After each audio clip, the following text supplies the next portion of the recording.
जनसंवाद न्यूज, सत्य आणि विश्वासाची बातमी। उल्हासनगरात पोलिसांनी गावठी दारूचा अड्डा उद्ध्वस्त करत हजारो लिटर गावठी दारू नष्ट केली आहे।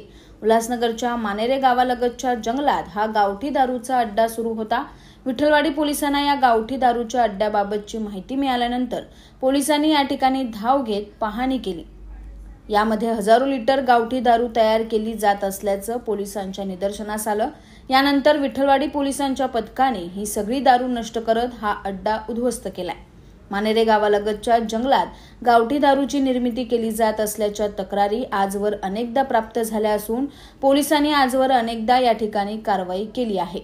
मात्र तरी सुद्धा हे अड्डे सुरूच असल्याने गावठी दारू तयार करणाऱ्यांवर पोलिसांनी कठोर कारवाई करण्याची आवश्यकता व्यक्त होत आहे। जनसंवाद न्यूज, सत्य आणि विश्वासाची बातमी। आजच सबस्क्राइब करून बेल आयकॉनला क्लिक करा आणि पहा ताज्या घडामोडींचा अचूक अंदाज आपल्या मोबाईलवर।